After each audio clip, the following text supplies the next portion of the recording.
I'm not going to read anything, I'm not going to read an essay full or anything like that, but recently I was asked by Huffington Post to do this column for them, and I wrote an essay called Of Kindles and Crematoria. And I want to warn you that some of the things, some of the perspectives that I obtained by do strike people as strange and extreme. I'm the son of a Holocaust survivor, and I bring into play vocabulary of the Holocaust a great deal in discussing the subject. And why is that? Well, when I look back to World War II, it was the case that at the Nuremberg trials, Nazi jurisprudence, Nazi ethics, Nazi philosophy was put on trial and hung. However, Nazi attitudes towards technology was not. Not only was Nazi National Socialist perspectives on technology not hung at Nuremberg, but during this period of time when Nazi war criminals were being tried, at the same time American officials were recruiting members of the Nazi technological apparatus to our own local industries. And so consequently, we ended up driving Volkswagens. Werner von Braun, who was recently featured in an issue of Newsweek with John F. Kennedy, became a hero in our culture. I believe his face was put on a postage stamp even. And a lot of these perspectives became our perspectives. We brought to the table optimism, feel-good, attitudes about life, and positivism, and that was wedded to these kinds of perspectives. And now we are at a place that I think of as an Orwellian kind of juncture, where every search that we make on the internet leaves a trace, where everything that we choose to read is monitored, is somewhere recorded, where our private lives have become extraordinarily public, where actually privacy no longer exists.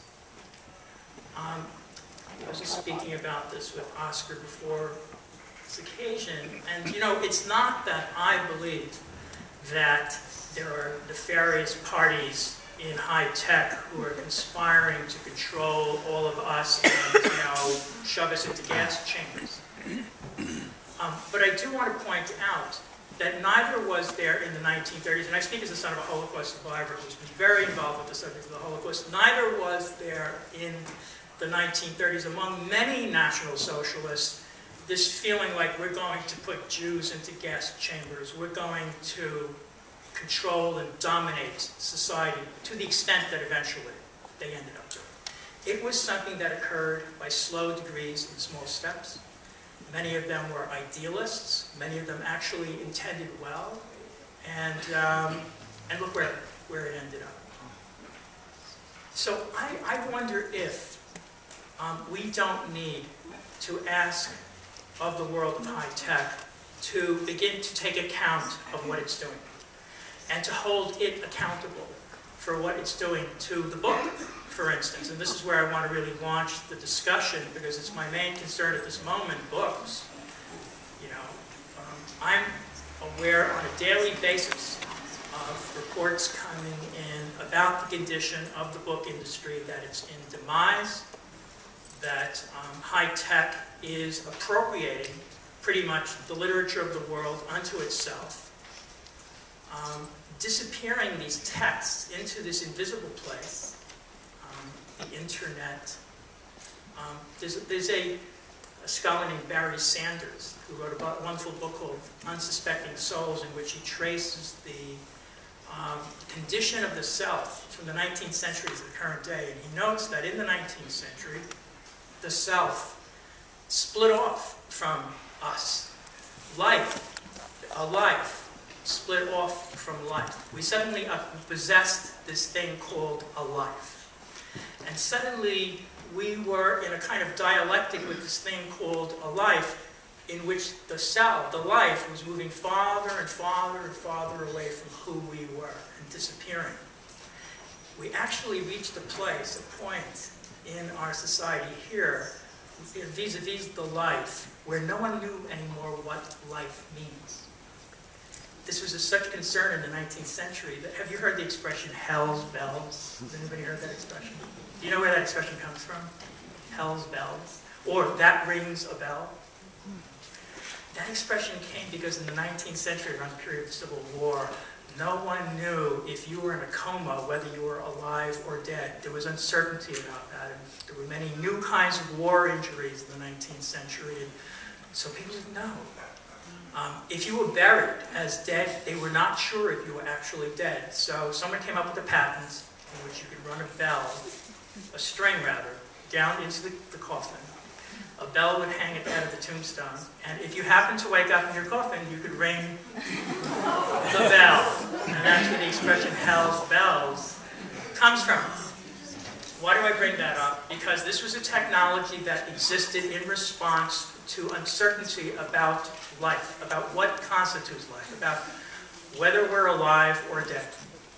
And I maintain that the obsession with high tech today is in part a reflection of our uncertainty about what constitutes existence. We are trying to self-erase.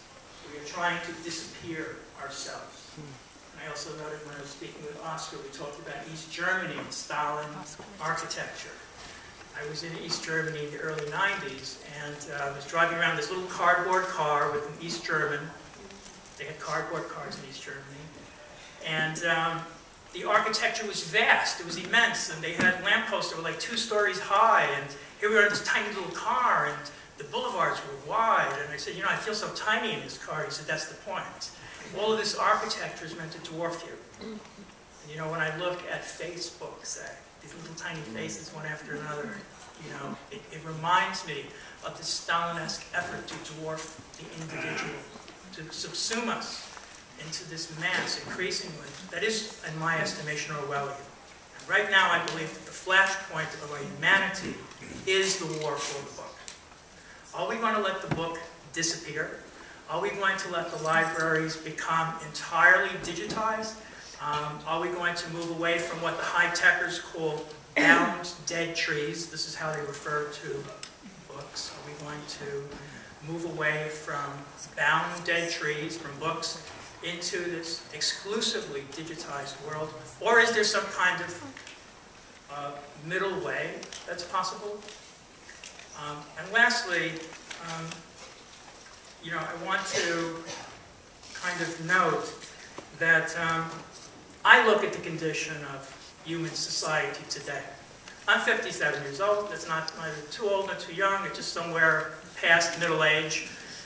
And I remember the world before high tech. And I remember youth before high tech. And I look at youth today. I have a 20-year-old daughter. I look at youth today, and I don't see what I remember as human anymore. I see something else going on here. I don't know what it is. Maybe this is just simply the advance of age. I don't know. Maybe you can tell me. But I see something other than what I identify as human and social and living occurring. I see youth, our youth, sitting in front of screens, in cafes, in offices, all over, sitting in front of screens, fixated on the screen. I see people standing in the streets, punching dials, staring at a screen. No one seems to be present in this haptic world of ours, in this physical realm. We seem to be losing the physical life. And for me, the book is a sacred embodiment of physical life. When I look at these books around us, each one of these represents a life to me, a living life. When I open the book, I'm in the presence of a voice, a living voice. And these books are side by side, each one dignified with their own kind of dignity, but on Kindle and such items, they have to jostle in this anonymous space, thousands upon thousands of little titles there, these texts, you know, invisible somewhere, there's nothing that you open, there's nothing that you touch, there's nothing that you stain with your perspiration. There's just these words that you can delete, or someone else, as recently happened. I don't know if any of you heard about this, but recently Kindle decided to delete 2 books from everyone's Kindle. Amazon decided to delete 2 books from everyone's Kindle, and the 2 books, of course, were George Orwell's 1984 and Animal Farm. So, on that note, I'd like to ask the panelists, one by one, if you wouldn't mind, beginning with Oscar, to ask, is high tech destroying the book and book culture? I don't